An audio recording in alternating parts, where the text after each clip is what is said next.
By noon on Tuesday, the camp had begun to move like something no longer expecting to be struck. Willa noticed it before anyone told her why. The sentries at the southern edge were still in place, but they had stopped staring into the tree line as if it might answer back. Voices traveled more easily between the tents. Men who had spent days speaking in shortened phrases were finishing their sentences again. Even the ordinary sounds, wagon wheels, cookware, boots over packed ground, had lost the strained edge they carried when everyone was waiting for the next report. That was how she understood the war was over. She was sitting on a supply crate outside the quartermaster's tent, working a knot out of a length of rope that had been poorly coiled when Voss came to find her. 3 days, he said. They used the passages from the map. Draveth surrendered before the 4th morning. She set down the rope. 3 days. Her father had spent the better part of 2 years building that map, feeding information from both sides, trying to engineer an outcome that wouldn't require anyone to die for a siege that didn't need to happen. He had been killed before he could see it work. She sat with that for a moment, then picked the rope back up. The convocation arrived this morning, Voss said, separate from the king's correspondence. It carries the Secretariat's seal, the full council, not Gareth's. Not Gareth's. She looked up at him. Voss had the particular stillness of a man who had already assessed a situation completely and was now waiting to see if she arrived at the same conclusion. She did. A convocation sent directly to her, bypassing Gareth, meant the council was establishing that she was a witness, not a party under his protection. It was a legal distinction, and someone had cared enough to make it deliberately. For the sentencing phase, she said, Hadwin confessed. The record is complete. But formal testimony is required before sentence can be pronounced. You saw what happened at the village. You found the documents at the summit. He paused. They need you on record. How long do I have to reach the capital? 2 days. The camp around them was already half dismantled, canvas rolled and stacked, supply lines folding back toward the roads that would carry the army home. She looked at the quarter-mile of organized dissolution and thought about how different it was from the silence at Stone Crown Peak, from the way the wind had moved across the high ground while she pressed her hands into frozen earth, from the moment she had straightened and found the sealed box with her name on the lid in her father's handwriting. She had promised herself she would see it through. All of it. I'll need a horse, she said, and 2 days of provisions. The king has already arranged for an escort, Voss said. He'll want to discuss the size of it with you. She stood up and set the rope aside. I'm sure he will. Gareth was in the command tent reviewing the dissolution orders when she found him. He looked up from the table when she came in, and for a moment, neither of them spoke. This had been happening more frequently in the days since Stone Crown. These brief silences that sat differently from ordinary silence, that carried a weight neither of them had formally named. She had not decided yet what to do with that weight. She knew only that she hadn't set it down, which told her something. Voss told you, he said. He did. He set down the document he had been holding. I want to send 8 men. 2, she said, Voss and 1 other. If I arrive in the capital with 8 of your soldiers, the first thing the council sees is that I require your military presence around me to feel safe. That is not the position I want to testify from. He looked at her for a long moment. The amber in his eyes caught the tense lantern light and held it. He had a way of being still when he was thinking that she had come to recognize. Not passivity, not distance, but a concentration so complete it had a physical quality. Voss, he said finally, and Aldrich. Aldrich is acceptable. She turned to leave, then stopped. She wasn't sure why she stopped. She stood with her back half turned and looked at the far wall of the tent. The map worked, she said. 3 days, no siege. He said nothing for a moment. Then, your father built something worth building. She nodded once. That was enough for now. Not resolution, not grief completed, just the small acknowledgement of a fact she was still learning how to carry. She left him with the dissolution orders and went to pack what little she had. The road to the capital took 2 full days in cold that had begun to ease at the edges. Winter loosening its grip by degrees, the kind of thaw that arrives not all at once, but in small permissions. A patch of ground visible beneath receding snow, birch branches faintly flushed with the prospect of new growth. Willa rode. She had not ridden much before the weeks with Gareth's column, and she had not been a natural at it. But she had learned the way she learned most things, by paying close attention and correcting as she went. The horse was a steady animal with no strong opinions about the road, which she appreciated. Voss rode behind her and said almost nothing, which she also appreciated. Aldrich kept the forward position and checked the road at each turn before it opened into them, speaking only when the ground changed or the traffic ahead narrowed. She appreciated that too. She thought about Finn for most of the first day. She had been doing this in intervals since the summit, not the sharp grief of the first nights, but a quieter accounting, the kind that happens when the immediate crisis is over and the mind returns to what it had set aside. She thought about the way he used to fall asleep in the middle of conversations, mid-sentence sometimes, as though sleep simply arrived and he saw no reason to argue with it. She thought about the expression on his face the morning their father had sent him north. Not afraid, because Finn had not been a fearful child, but serious in a way she hadn't seen from him before, carrying the instructions he'd been given with an attentiveness that told her he understood their weight. He had understood. He had been 12 years old, and he had understood, and he had gone north the way their father asked, and he had not gotten far enough. She pressed that thought down and focused on the road. The capital arrived on the second morning, its towers visible from the ridge well before the gates, a concentration of stone and smoke against a sky going pale with early light. She had heard it described often enough. She had not expected the noise of it, the sheer accumulated sound of a city going about its morning, which reached the road as a low sustained pressure that increased steadily as they closed the distance.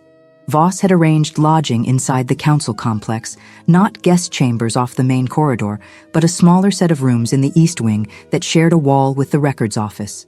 Practical, private. Aldrich checked the corridor, the stair access, and the line of sight from the east windows before taking the outer post without entering unless Voss asked him to. She noted all of it without comment, set her pack down on the narrow bed, and went to the window. The city spread below at an angle that gave her rooftops and chimney smoke, and the particular geometry of streets that had grown organically over generations rather than been planned from the top. She mapped it in the way she mapped all new terrain, identifying landmarks, intersections, places where the natural flow of movement would pool or constrict. She was doing this when the man came. She heard him before she saw him, or rather, she heard the corridor outside her door and parsed what was there. 2 sets of footsteps arriving, 1 departing. A pause. The knock was measured, not urgent. She opened the door. He was middle-aged, dressed in the plain wool of a council attendant, carrying nothing in his hands. He introduced himself by a function rather than a name, an administrative liaison assigned to orient incoming witnesses on protocol and scheduling. He told her the first session would begin the following morning, that her testimony was scheduled for the second day, and that she would be provided with a formal account of Hadwin's confession to review beforehand. All of this was correct, appropriate, and entirely expected. What was not expected was the way he phrased the third point. Given the route you traveled and the size of your escort, we've prepared an abbreviated briefing that covers only the relevant sections. She held his gaze for a moment. The route I traveled wasn't publicly communicated.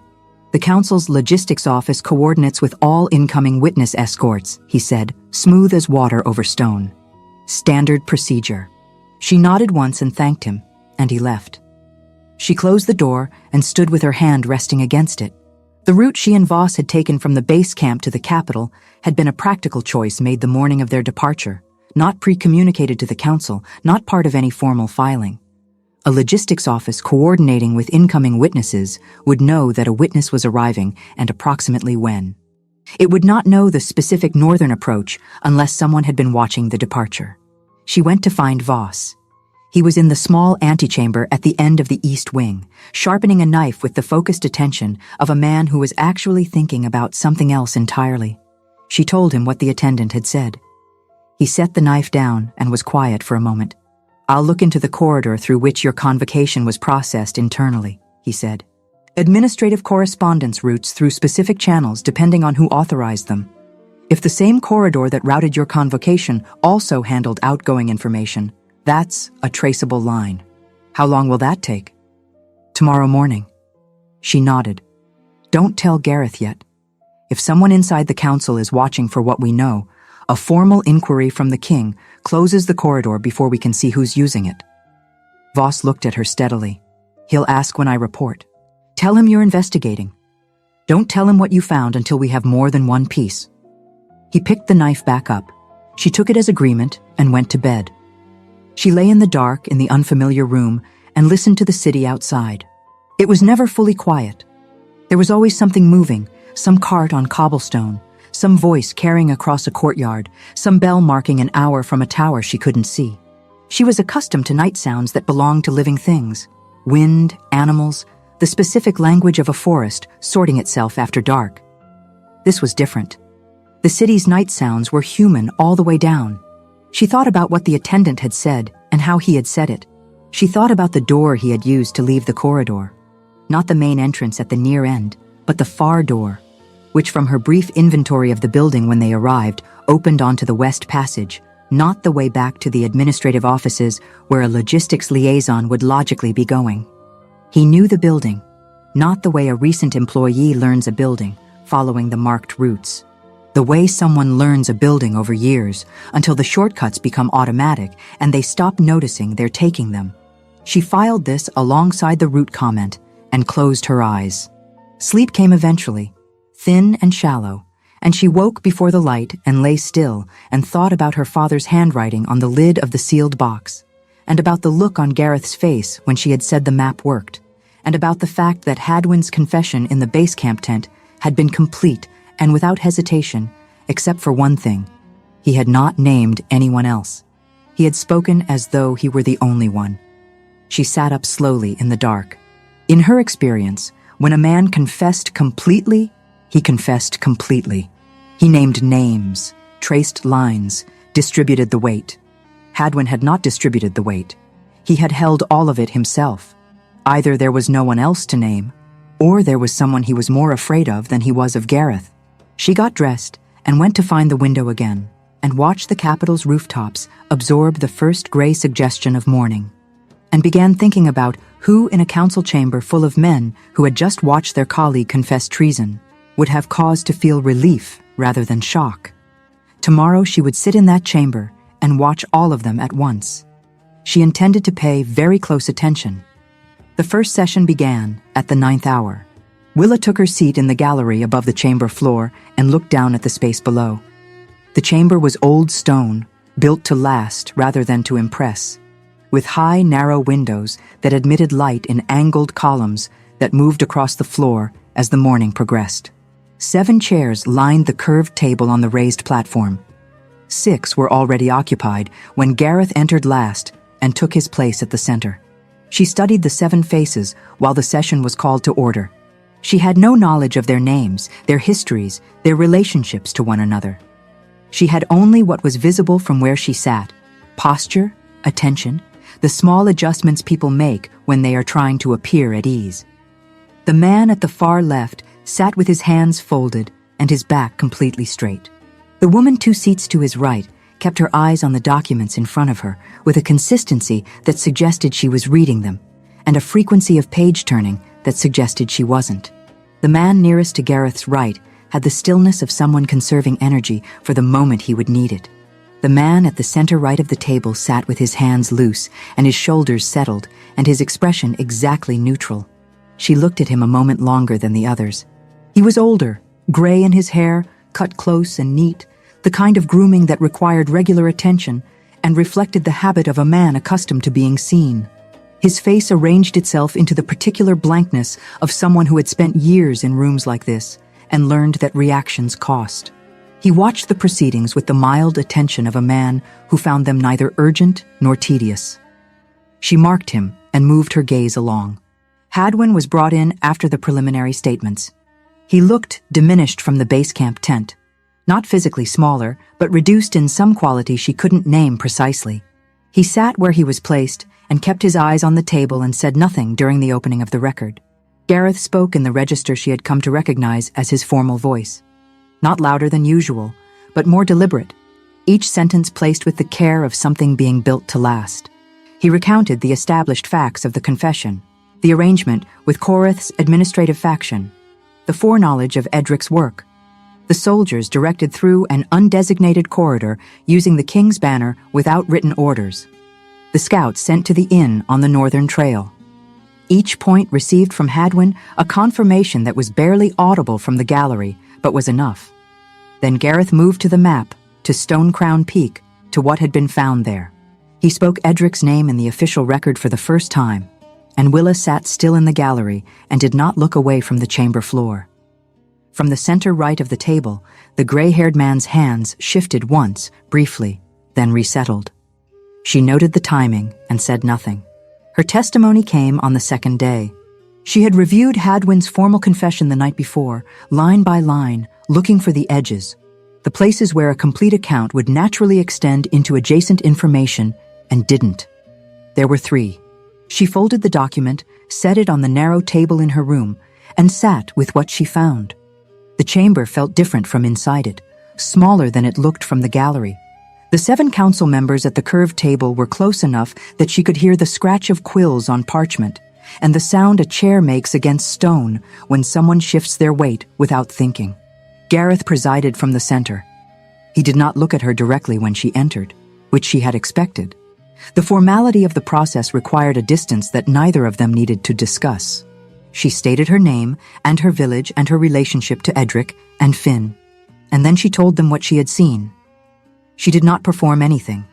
She stated what she had observed in the order she had observed it, with the precision of someone who had spent years recording what she found without editorializing. The soldiers carrying the banner, her father's body when she returned, the route north, what she found at Stone Crown Peak, the sealed box, her father's handwriting on the lid. The council asked questions. Most were practical, clarifications of timeline, requests to confirm specific details. She answered each one completely and without additional material. 2 of the questions came from the gray-haired man at the center right. They were precise, aimed at the edges of her testimony where the record was thinner. The first concerned how she had known the location of the sealed box specifically. The second concerned whether her father had communicated to her, before his death, that others might be looking for the archive. Both questions were designed to establish the limits of what she knew rather than to expand the record. She answered both accurately. She had known the location of the box because her father had taught her the summit's geography when she was 10.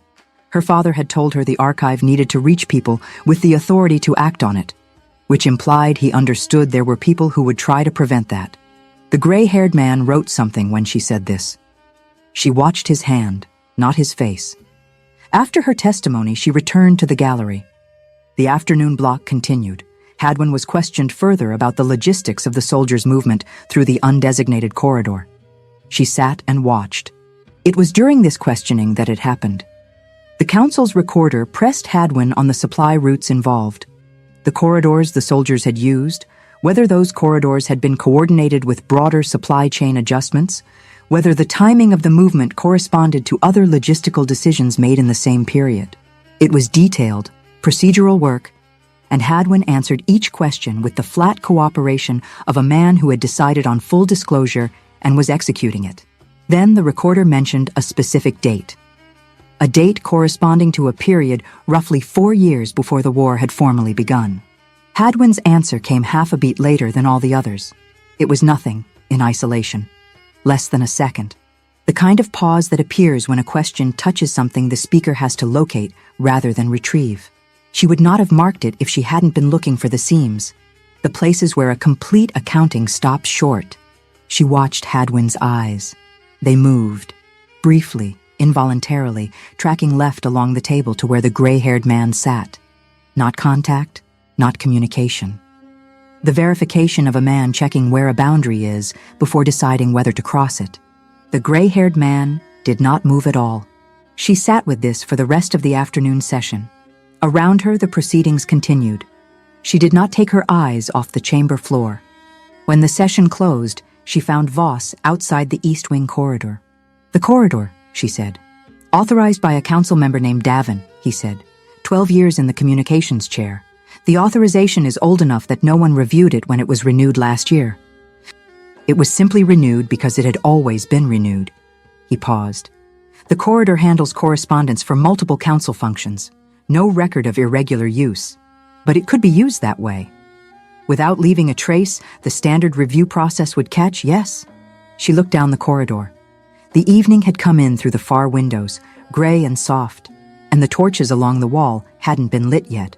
"Davin," she said. Gray hair, center right at the table. She had not told him where the man sat. "You know him?" "I know of him. He's been in the communications chair since before the war's planning began. He has access to every correspondence route in the council structure." A short pause. "Including the outgoing intelligence channels that Hadwin used to direct the soldiers."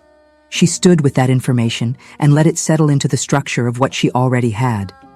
The timing, the pause in Hadwin's testimony, the two questions designed to establish the limits of her knowledge, the administrative corridor that handled outgoing information as easily as incoming. "He's not Hadwin's superior," she said. "Same operation, different axis." Voss said nothing, which was agreement. "Don't tell Gareth yet. I need one more piece that places him inside the channel itself. If Gareth moves on inference alone, Davin starts closing doors." He held her gaze for a moment. "How long?" "Another day, maybe 2. That evening, Davin sent an assistant to Hadwin's cell. The visit was logged as a routine welfare check, standard procedure for council members overseeing detainee conditions during active proceedings. The guard on duty noted it and moved on. Hadwin did not move on. The assistant was a young man with careful manners and a practiced blankness that reminded Hadwin of himself at that age, learning how to be in rooms where everything mattered and nothing could show. He asked the required questions about conditions, temperature, food, whether the documentation provided had been sufficient for review. Standard, appropriate, entirely scripted. What was not scripted was the last question, framed as a casual aside while the assistant gathered his papers. Whether Hadwin had found the scope of the questioning on the supply route dates to be particularly thorough. The dates. The specific dates corresponding to the pre-war period. Hadwin looked at the young man and understood the visit completely. Davin was not checking on him. Davin was checking on himself, measuring how close the council's questioning had come to the section of the operation that Hadwin had not covered in his base camp confession, the section that Davin controlled. He answered with a non-answer. The assistant accepted it with a pleasant nod and left. Hadwin sat in the quiet of his cell and turned the structure of it over in his hands. He had confessed to everything inside his own operation because completeness had been the only option once Gareth laid the sealed note on the table with the wax intact. The soldiers, the scouts, the banner, the archive, the arrangement with Korath's administrative faction. He had not named Davin because Davin's operation ran through a separate channel and because Davin had been free when the confession was given. And a free Davin with access to every correspondence route in the council structure was not a safe thing to name without something to show for it. That calculation had made sense in the base camp tent. He looked at the door his visitor had closed. The visit had not been welfare. It had been a warning delivered in the language of protocol, so it could not be called a warning by anyone who heard it. If the questioning reached the pre-war dates, Hadwin would become the architect of those operations too. The weight currently distributed between 2 men would migrate entirely to the one already confined. He sat with this for a long time. Gareth had noticed it during the 3rd hour of the afternoon session. He had presided over councils and hearings for 2 years and had learned to hold his attention distributed across a room, not fixed, but scanning, maintaining the alertness of a man responsible for the quality of what was happening. The afternoon session had done something to that distribution. Willa had been in the gallery since the morning break. He knew this not because he had looked, he had made a point of not doing so in any sustained way, but because the wolf had been tracking her without consulting him. The rhythm of her breath from 40 feet above, the small shift of weight when something in the proceedings registered, the way she went entirely still when Hadwin's answers reached the supply route dates and the half-beat delay arrived, which Gareth had also clocked. 3 council members had noticed his attention had a direction. He had seen it in the quality of their pauses when they glanced toward the gallery, in the way 2 of them had exchanged a look during the afternoon recess that carried a meaning he understood without translation, not disapproval. The assessment of men who read rooms professionally, identifying what is significant and filing it for later. He maintained his expression and continued the proceedings. After the session closed, he stood at the window of the small office off the main chamber and looked at the Capitol going about its evening. What the wolf had been doing all afternoon was new to him. Not protective, not the urgency of threat response. Something steadier and more specific. The quality of attention that forms when something matters in a way that doesn't require danger to justify itself. He had been tracking the shifts in her breathing the way he would track changes in wind before weather. Involuntary, precise, not diminishing. He pressed it down and straightened the documents on the desk. Voss came to the doorway. The administrative corridor investigation is ongoing. She asked you to hold it, Gareth said. Voss did not deny it. Report when you have something complete, Gareth said. Voss left. Gareth returned to the documents and did not immediately read them. Outside, the Capitol settled into its night, torches along the complex walls catching and holding against a sky gone clear and cold, and somewhere in the east wing, behind a door he did not go to, a woman with dark hair and a mind that read people the way her father had read ground, was sitting in the near dark, building something from what she had seen. He let her build it. The morning of the third session, Willa was up before the complex's bells marked the hour. She had been awake for some time before that, working through the structure of what she had. Not pacing. She sat at the narrow table with the copy of Hadwin's confession in front of her and went through it the way her father had taught her to go through a map, not looking for what was there, but for what should be there, and wasn't. The absences were as informative as the content, if you knew what the terrain was supposed to look like. The 3 gaps she had identified on the first night were still there.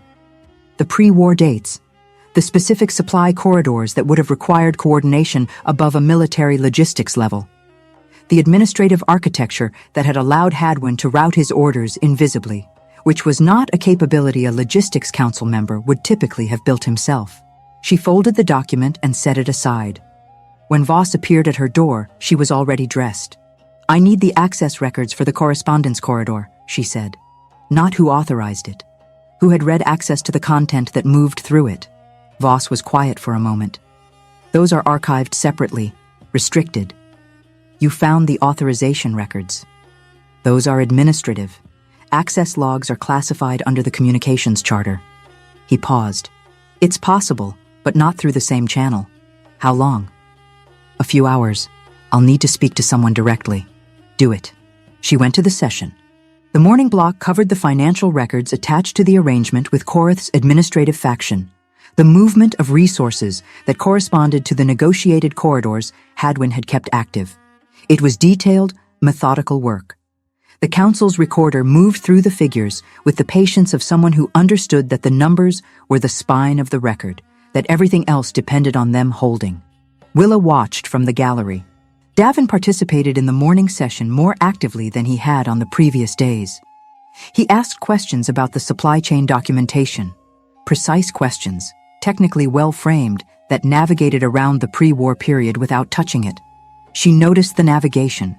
She also noticed that when the recorder moved into the zone of the financial records that predated the war's formal commencement, Davin's questions stopped entirely.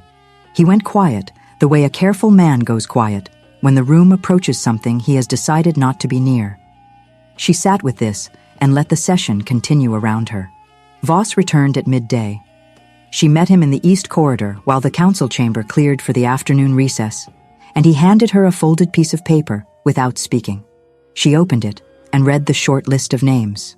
2 names with read access to the content of the communications corridor Davin had authorized 12 years ago. One of them was Hadwin. The other was Davin himself. No one else. Not a deputy, not a junior administrator, not a relay clerk.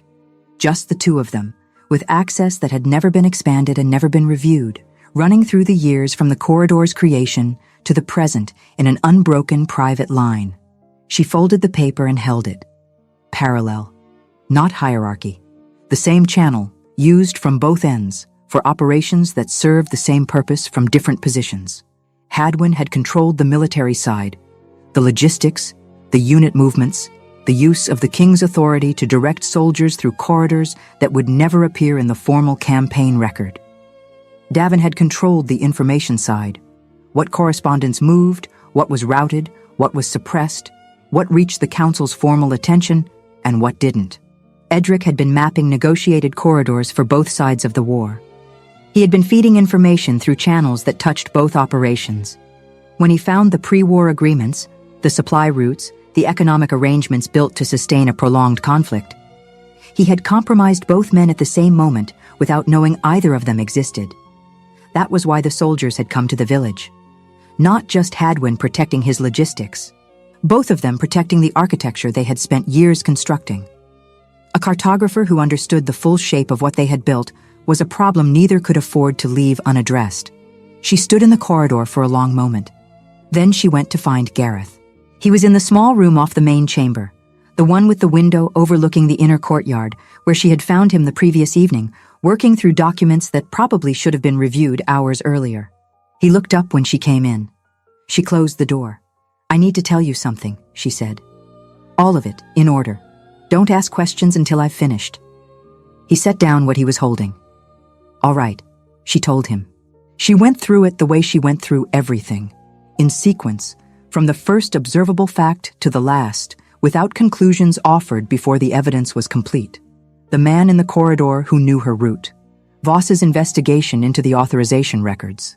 What she had marked in the sessions, Davin's navigation around the pre-war dates, the way Hadwin's eyes had moved during the supply route questioning, the two questions Davin had directed at her during her own testimony, both designed to establish the boundaries of what she knew, the access logs, the two names.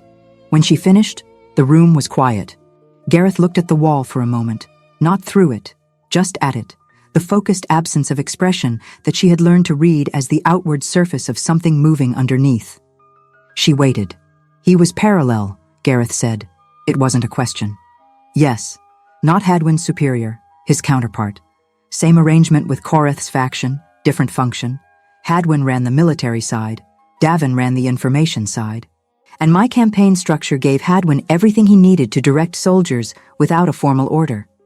And Davin's position gave him everything he needed to make sure those directions never appeared in the correspondence that reached formal review. Gareth was quiet again. She watched him set the pieces into the structure she had built, not because he needed her to see it, but because the silence had a quality that told her he was doing it carefully.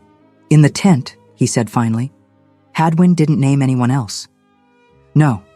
He confessed everything inside his own operation. Davin's operation ran on a separate axis, through a separate channel. Hadwin had no physical evidence of Davin's side in front of him that night, and Davin was free." She paused.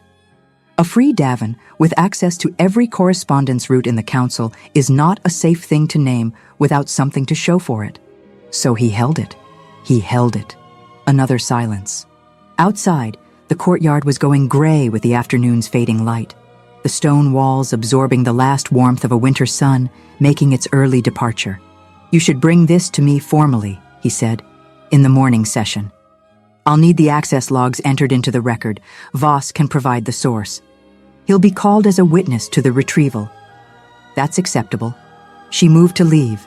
She had said what she came to say, and the next steps were clear. There was no reason to remain. She did not leave. She stood with her hand not quite reaching for the door, and she was not entirely sure what had stopped her. The room was warm from the brazier in the corner. The window held the last of the evening light.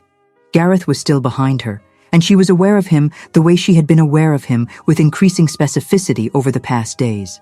Not the general awareness of proximity, but something more directed, more precise, the kind of attention that forms when a person has been trying not to pay attention and has stopped succeeding. "There's something else," he said. His voice was different. Not the formal register of the chamber, not the measured deliberation of a man who weighed each word for the record. Something quieter and more careful. She turned. He was standing by the table, not toward her, not away, simply present, with the stillness that was natural to him, except that his hands were not occupied, and his expression held nothing behind it to read. Just the directness of a man who had decided to say a thing and was saying it. "I told you at the summit that I wasn't expecting anything from you," he said. "I meant that. I still mean it. What I'm going to say isn't a condition." A brief pause. The wolf decided on the road. I was slower to it, but I arrived at the same place, by my own reasoning, before we reached the base camp. He held her gaze. I want you to know that.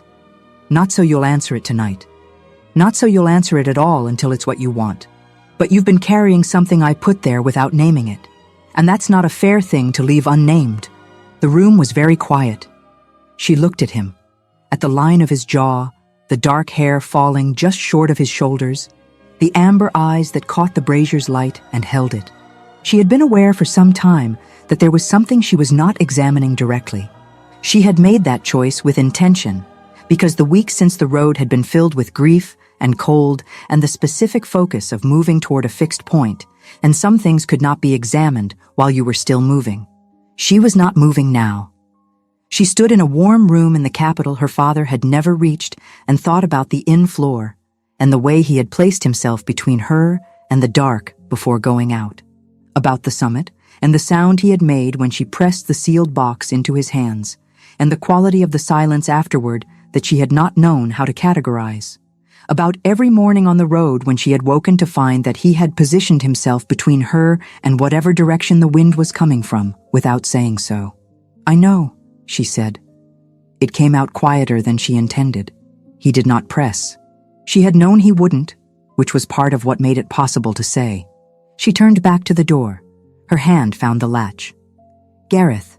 She wasn't sure why she said it. His name only, nothing attached. Yes, he said.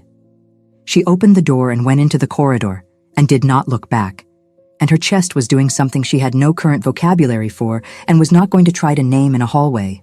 She walked to her room with her hand trailing along the stone wall, the cold of it grounding, and she sat on the edge of the narrow bed and looked at the floor for a long time.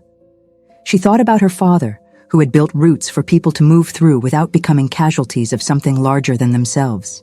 She thought about how he had always said that the most dangerous moment in navigation was not when you were lost, but when you were almost where you needed to be and started moving too fast.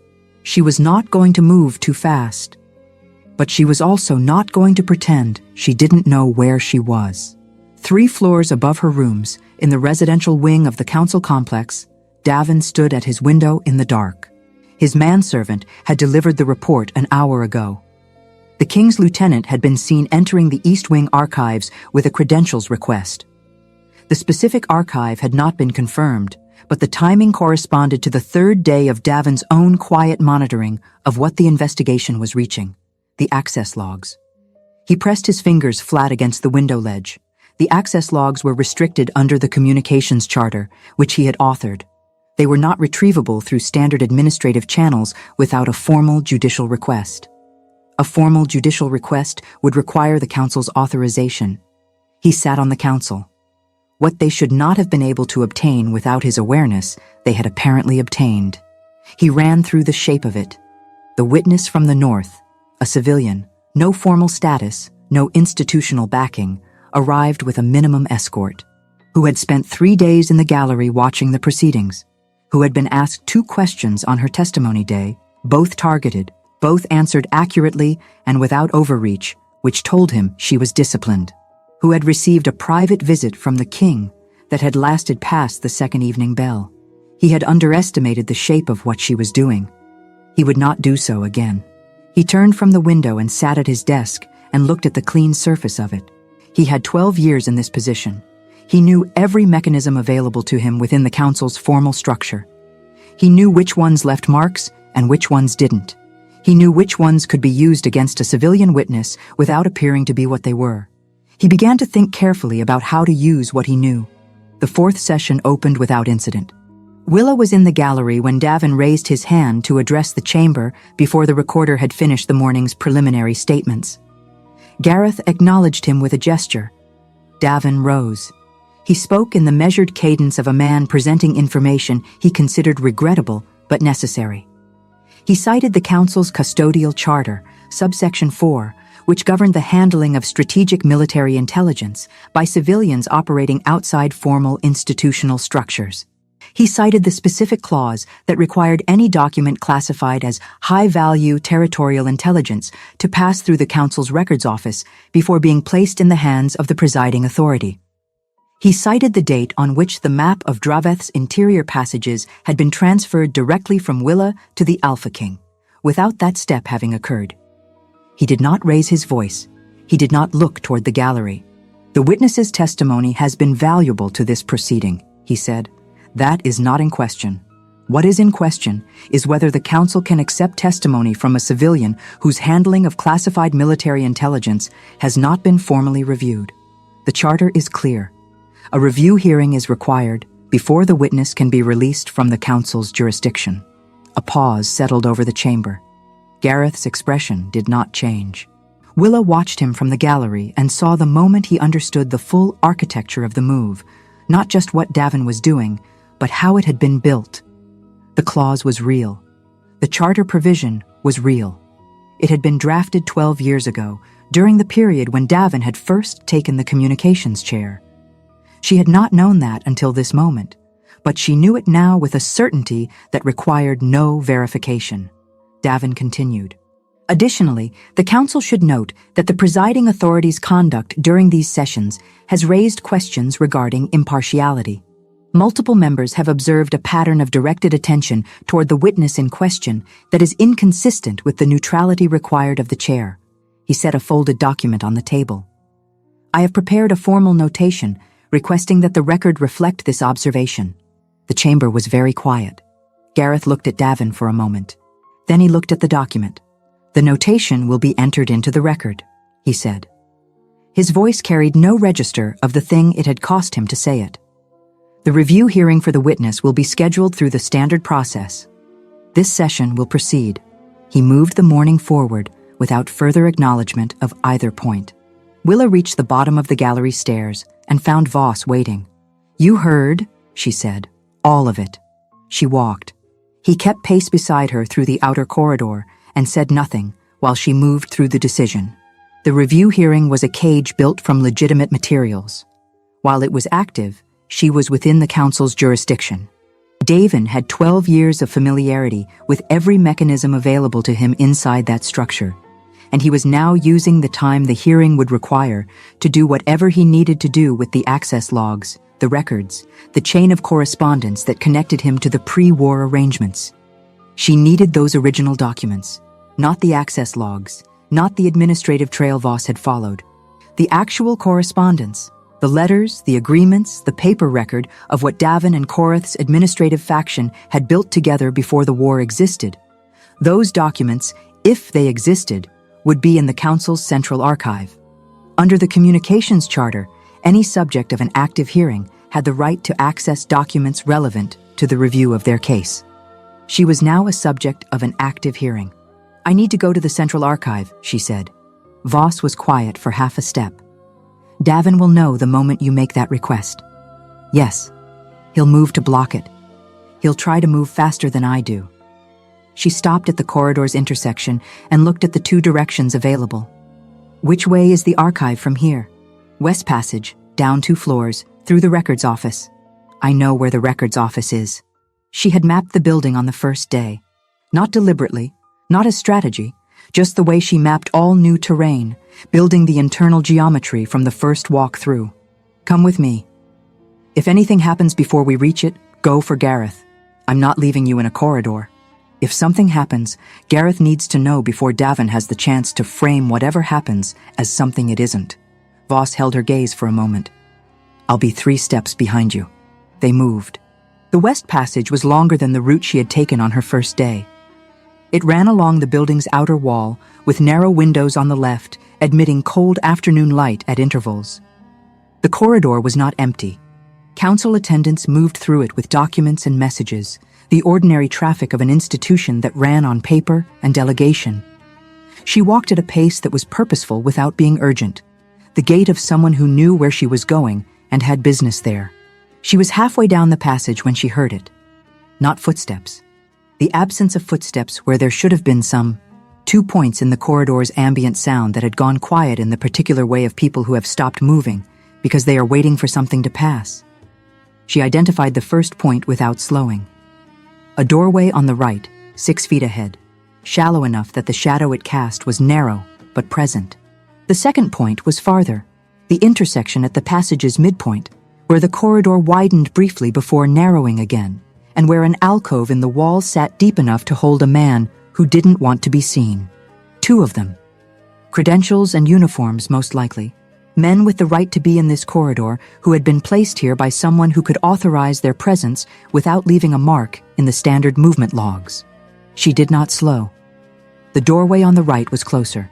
She let it come, watching the angle of the shadow without appearing to, and when she was 2 steps away, she moved, not toward the door, but away from it, pressing close to the left wall and using the narrow width of the passage to put the full corridor's span between herself and whoever was in that doorway. It bought her half a second of poor angle for him to work with, and she used it. She was already past the doorway when he moved, and his reach caught her sleeve, but not her arm. She pulled free and kept moving. The man from the alcove ahead had heard the movement and was no longer waiting. He stepped into the passage with the deliberate positioning of someone trained to create a point of contact in a confined space, placing himself at the corridor's center, close enough to the wall that going around him would require pressing against the stone. She did not go around him. The archive's service entrance was 12 feet behind him. She had noted it on the first day because it was unmarked and set slightly recessed into the wall, the kind of door that a person who spent their days in this building stopped registering. She knew it was there. He did not know she knew. She closed the distance to him at a walking pace, and when he moved to intercept, she stepped into the angle she had already calculated, used the wall on her right as the fixed point of a geometry he hadn't accounted for, and pivoted around his reach rather than away from it. His hand found her shoulder, but she was already past the line of his body, and the service door was right there, and she hit it with her palm, and it opened inward, and she was through. Behind her, the corridor erupted with the sounds of Voss arriving at pace.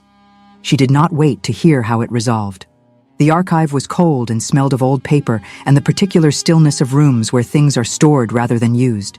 She moved through the outer records office and into the main body of the archive, navigating by the organizational system she had observed on a prior visit.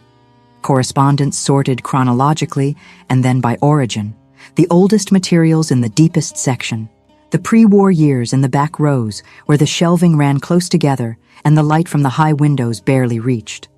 She found the pre-war administrative correspondence in the 7th row. She did not have time to read. She identified the relevant period, the 4 years before the war's commencement, and pulled the correspondence files corresponding to Korath's administrative faction. There were 3 sealed folders. She opened each one in turn, scanning for the architecture she already knew was there. Supply route agreements, corridor assignments, the economic arrangements that would have required a prolonged conflict to consolidate. The second folder held it, not one letter. A sequence of them, spanning 18 months, written in the careful register of 2 parties who understood that what they were building needed to be deniable and therefore needed to be clear to each other and opaque to everyone else. She read the first 3 letters through. The 4th, she only needed to read the opening line of before she understood what she had. The war had been planned. Not its outcome, not its specific shape, but the conditions that made it necessary. Supply corridors designated for exclusive access. Infrastructure agreements contingent on military movement through specific zones. Economic arrangements that only held value if the conflict lasted long enough to eliminate competing routes. Edric had been mapping negotiated corridors that would have made the war unnecessary, which meant Edric had been undoing the architecture that both men had spent 4 years constructing. He had been doing it without knowing what he was dismantling. He had simply been trying to build something better. She set the letters in order, closed them inside the folder, and tucked it under her arm. She was turning back toward the entrance when she heard Voss's voice in the outer office, steady and without urgency, which meant the corridor was resolved. She walked out. Voss was standing at the records office entrance. A bruise was forming along his jaw. The 2 men from the corridor were not present. Detained, he said. The guard post at the end of the passage. And their credentials? Council issued, valid. A short pause. Which will be interesting to explain. She held up the folder. We won't need to explain it separately. He looked at the folder and then at her. Something in his expression settled. Gareth? Now, she said. Gareth was not in the small office. A runner from the West Guard post had reached him before they did. He was in the main corridor when they found him, moving toward the east wing with Aldrich behind him and the particular set of his shoulders that meant he had received information and was acting on it. He stopped when he saw her. His eyes went to the bruise forming on Voss's jaw, then to the folder in her hands, then to her face. He did the accounting in the order of what he needed to understand, and she watched him do it. "The corridor," he said. "Resolved," Voss said. Gareth looked at Willa for a moment. She was standing in the corridor with archive dust on her sleeve, and her breathing still elevated from the physical effort, and she was holding a folder with the steadiness of someone who had gone where she needed to go and come back with what she went for. He had known, when she left the small office 2 days ago, that she was going to do exactly this. He had known it the way he knew all things about her by now, not through inference, but through a quality of recognition that had been building since the road and had not diminished in any subsequent day. She would go where the evidence was. She would go without asking permission and without waiting to be escorted, and she would use whatever the space around her gave her to work with, because that was how she had navigated every difficult thing since the moment he had first seen her standing in the snow with a rope in her hands. What moved through him in that corridor was different from anything that had moved through him before. Not the urgency of the summit, where the transformation had tried to take him before he could contain it. Not the sustained alertness of the past sessions, where the wolf had been mapping her breathing from 40 feet away. This was quieter and more final. The particular quality of recognition that settles below argument and declines to be temporary. The wolf read the open archive door, the dust on her sleeve, the shape of the space she had crossed on her own terms, and understood something the rest of him was still putting into language. He had been in this building for 4 days. Sections of it had been professional ground, neutral ground, the shared territory of an institution. The corridor she had moved through was different now because he would never again see it as abstract. She had passed through it. That was enough. He pressed none of this down. He simply held it and looked at her and moved on. "My room," he said. "Not the office." She nodded. They walked. The room Gareth occupied in the council complex was larger than hers, but not by much, a working space that happened to contain a bed, a desk, a table with a chair on each side. He closed the door behind Voss, who took his position against the wall without being asked. Aldrich remained in the outer corridor. Willa set the folder on the table and opened it. She went through the letters in order, laying each one down only after the previous one had built enough ground to hold it. She told him what each letter contained. She explained the architecture of the arrangement, the supply routes, the corridor assignments, the contingency agreements that required the war to last. She told him about Edric, about what Edric had been building without knowing what he was building against. When she finished, she stood back and let him read the letters himself. He read them in silence. When he looked up, she said, "Hadwin held Davin's name in the base camp tent because Davin was free and had access to every outgoing channel in the council's structure. That leverage disappears the moment these letters are in the formal record. Hadwin will need to confirm them," Gareth said. "He will." She said it without qualification. He held her gaze across the table. She had not framed it as certainty because she was confident and he should trust her judgment. She had framed it that way because she had been watching Hadwin for 4 days, and she had been reading people in difficult terrain since she was a child, and she was telling him what she saw. He believed her. "Tomorrow morning," he said. "First item on the record." She nodded and reached for the folder to close it. "Willa." She stopped. He was still looking at her from across the table, and his expression held the same quality it had held 2 nights ago in the small office. The directness of a man who had decided to say a thing without the cushion of indirection. "You went into that corridor knowing what was in it. I had the access right. I used it. You went in knowing." She held his gaze. The documents were there. The hearing gives Davin time to reach them. That was the calculation. "Yes," he said. That was the calculation. He did not say anything else. He did not need to. The acknowledgement was not of the risk she had taken. They were past the point where he catalogued those separately from the reasons behind them. It was of the weight of the thing she carried when she made that choice. The specific heaviness of a person who has lost everyone and keeps moving anyway, not because the losses don't matter, but because stopping dishonors what was lost. He saw it. He had been seeing it since the road. She closed the folder and set it on the table between them and looked at it for a moment. "Tomorrow," she said. She left. Voss followed her as far as the outer corridor and then returned.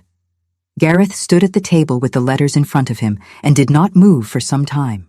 Outside, the capital settled into another night, indifferent and unceasing, and in a cell on the building's lower floor, a man who had held one name back for 4 days was sitting in the quiet, working through his own calculation toward an answer that Willa had already seen him reaching. The final session was called for the 7th hour. Willa was dressed and at the window before the bells marked it.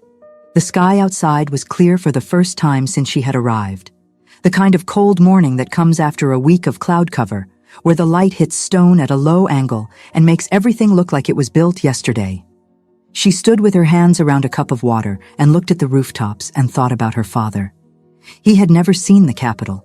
He had mapped routes toward it and away from it, had corresponded with people inside it, had built the architecture of negotiated corridors that reached into its supply structures.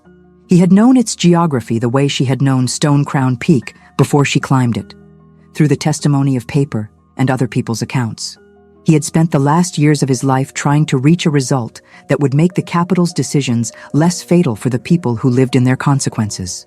Today, his name would be entered into the council's permanent record as the origin of what had ended the war.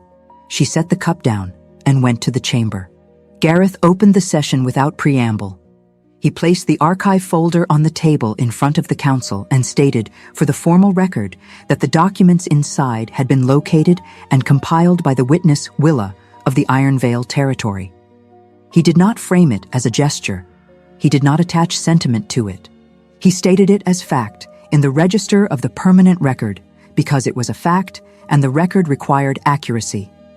He watched the chamber receive this. The recorder's quill moved. Several council members looked at the folder, then at Gareth, then at each other, with the small adjustments of people recalibrating the shape of what was happening. Davin sat at the center right of the table with his hands folded and his expression precisely maintained. Gareth opened the folder. He went through the letters in sequence.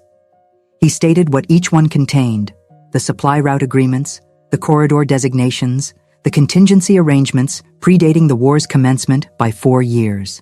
He did not editorialize. He did not characterize.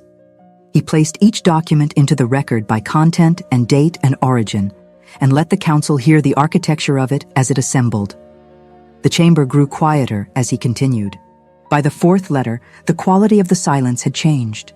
She could feel it from the gallery, the particular compression that fills a room when the people in it are understanding something they cannot ununderstand.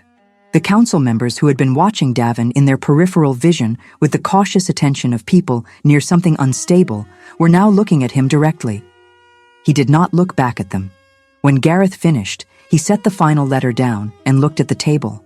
"These documents," he said, "establish a pattern of conduct predating the war by 4 years, operated through the council's internal communications infrastructure by a member of this council, for the purpose of sustaining a conflict whose prolongation served private economic arrangements." A pause. "The council will have opportunity to examine each document in full. The record will reflect their content accurately and completely." He looked up. Davin spoke. "The chain of custody for these documents is irregular," he said. His voice was level, not defensive. He had not shifted to defense, which meant he still believed he had ground to stand on. Documents removed from the Central Archive by a civilian subject of an active hearing without the formal retrieval process required by the Records Charter cannot be entered into the proceeding without verification. Gareth looked at him without expression. The Records Charter grants subjects of active hearings access to documents relevant to the review of their case. The witness exercised that right. The documents were logged at the point of retrieval by the archive's on-duty recorder. He set a second document on the table, the log entry from the previous day. The chain of custody is complete. Davin's hands shifted once under the table. Willa saw it from the gallery. He drew a breath. He was building toward the next point. She could see it in the set of his shoulders, the slight forward lean of a man who has not run out of maneuvers yet. He was going to question the log's authority, or request an independent review of the retrieval circumstances, or invoke some other provision of a charter he had written 12 years ago, specifically to contain exactly this kind of situation. He did not get there. The letters are accurate. Hadwin's voice came from the low chair on the chamber's left, where he had been sitting since the session opened, with the contained stillness of a man who had spent 7 days in that position. He had not spoken without being directly asked since the confession. He spoke now without being asked at all. Every head in the chamber turned. Hadwin looked at the table in front of him. Not at Davin, not at Gareth, not at the council. He spoke at a volume that was quiet and perfectly audible. I was present when 3 of those letters were written. I was present at 2 of the meetings that preceded them. A short pause. The agreements they describe are accurate. The corridor infrastructure they reference is the same infrastructure I used to route the orders that reached Ironvale. He stopped. Then, Davin managed the information side. I managed the movement side. We did not operate through each other. We operated through the same channel, each from our own end. The silence that followed was of a different kind than any silence the chamber had held before. Not the silence of people processing, the silence of people who have stopped doing anything at all. Gareth did not look at Davin. The witness's account, he said, and his voice was entirely level, has been corroborated by a party present at the origin of the conduct in question. The record will reflect this. He let the statement settle. Then, the review hearing concerning the witness's custodial handling of the Draveth map is dismissed. The basis for the hearing has been superseded by the proceedings' expanded scope. Davin rose. He had one more move. She had known he would. A man with 12 years in a position built to sustain itself does not arrive at his final option without attempting the second-to-last one first. He opened his mouth to speak. "Councillor Davin," Gareth said, and the formal address landed with a quality that was not a warning, was not theatrical, just the use of a title by the authority that had issued it, in the tone of someone who has already decided what comes next. "You will have the opportunity to respond to the full record in the formal review process." He looked at the 2 guards stationed at the chamber's rear entrance. "Until that process is complete, you will remain within the council's custodial jurisdiction." The guards moved forward. Davin stood at the table for one more moment. He looked at the folder, at the log document, at the letters arranged in their sequence on the table. He looked at Hadwin, who did not look back. Then he sat down, and the guards took their positions on either side of his chair. And that was the end of it. No speech, no final argument. The chair scraping back against stone as he sat, and the sound of the guards' boots on the chamber floor, and the complete and terrible quiet of a room in which something has concluded. The recorder read the full formal citation into the record before the session closed. Willa sat in the gallery and listened to her father's name. It was entered 3 times. Once as the origin of the intelligence that had enabled the Draveth campaign's decisive conclusion. Once as the source of the archive whose contents had exposed the pre-war arrangements built to sustain the conflict he had been trying to end. Once in connection with the negotiated corridor framework that the Council was directed to examine for potential formalization as civil infrastructure. 3 times. Edric of the Ironvale territory. In the permanent record of the Council that governed the world, he had spent his life trying to navigate with care. She sat with her hands in her lap and did not move until the session was formally closed. The courtyard was in the northeast corner of the complex, accessible through a passage that most people in the building did not use because it added time to any route with a practical destination. It had 4 trees, actual trees, not the ornamental shrubs in containers that decorated the main entrances, but old growth that had been inside these walls long enough that the flagstones around their bases had cracked and adjusted to accommodate the roots. They were bare now in the tail end of winter, but the branches held the particular density of things that would return. She sat on the low stone bench beside the largest one and looked at the sky. The cold was sharp without being cruel. She had her cloak, and she was warm enough. The sounds of the complex reached her distantly. Footsteps on upper corridors, the movement of the guard rotation, the accumulated ordinary noise of an institution that had not paused its operations for the morning's events. Things continued. They always did. She thought about Finn. She thought about him deliberately, which was different from the involuntary accounting she had been doing since the summit. She had been carrying him forward through every step of this, through the testimony, through the gallery sessions, through the corridor and the archive, and the long evenings going through documents. He had been there for all of it, not as weight, but as direction. She had known, since the moment she stood in the snow on the military road with the rope in her hands, that she was moving towards something he deserved to have completed. The record now contained the full shape of what had ended him. The men who had sent soldiers to Iron Vale had been named and were contained. Her father's work existed in the permanent record of the institution with the authority to act on it. She had done what she came north to do. She had done what she came to the capital to do. She sat in the courtyard with bare trees above her and cold air against her face and let herself be done. She heard him before she saw him. Not footsteps. She was too far from the passage entrance to hear those. The change in the air, which was not something she could have named precisely, just the quality of a space, shifting from empty to occupied by something that did not move the way ordinary occupied spaces moved. She had noticed this about Gareth some days into the road north. The wolf in him displaced the world differently than a person did. She did not turn immediately.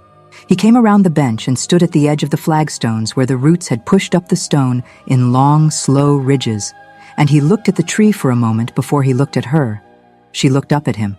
"The session is closed," he said. "I heard the last of it from here." He was quiet. He came to sit beside her on the bench. Not close, not distant, the natural positioning of two people who had been in close proximity for long enough that the calibration had become unthinking. She could feel the warmth of him at the edge of her awareness, steady and specific. "His name is in the record," she said. 3 citations. I made certain of the phrasing myself. She nodded. The tree above them held the morning light along its branches, faint and white and without warmth yet, the light of a season that hadn't fully arrived. "I think I'm done carrying things alone," she said. It was not a statement about Gareth. It was not a declaration or an offer or the opening of a negotiation. It was the truest thing she had said since the inn, since she had talked to Finn through the gap in the boards with her hand on the crate, and it was directed at the specific quality of what the past weeks had been. The weight of being the last one, the weight of being the one who remembered, the particular exhaustion of moving forward when forward is the only direction available. She had been carrying it since she was 8 years old, and her mother hadn't come back. She had carried it for the years between then and the road, and she had carried it through the snow and the summit and the sessions and the corridor. She was tired. Not broken. Tired. The way a person is tired after finishing something that needed finishing. Gareth did not speak immediately. He understood, she had learned, the difference between a silence that needed filling and one that needed holding. After a moment, she turned and looked at him directly. The amber of his eyes caught the morning light from the courtyard's open sky. His beard had grown slightly in the days since the base camp. She had noticed this in the way she noticed things, as information catalogued without decision. He looked back at her with the directness that was natural to him, nothing behind it performing, nothing measuring what she would give in return. Time had done what pressure could not. It had given the bond room to become only one fact among many, and not the one that decided for her. She reached over and placed her hand on his arm.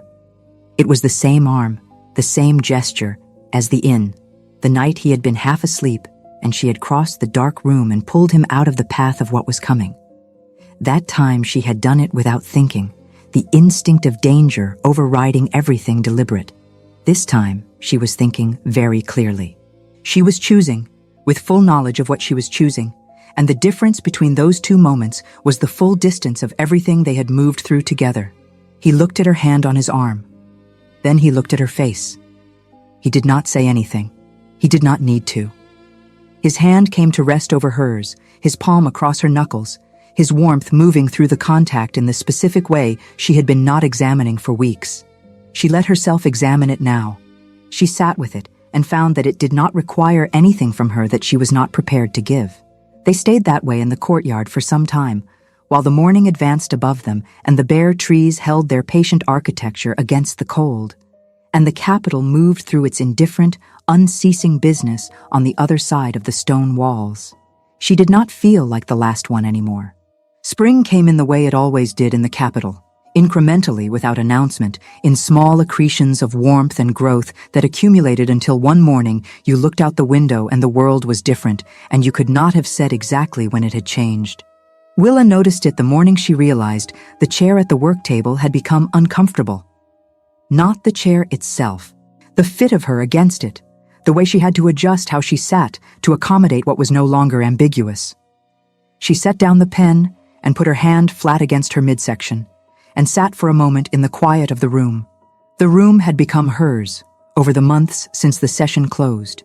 Not the guest chambers off the east wing, those she had moved out of in the first weeks, as it became clear that what she was building required space and permanence and better light.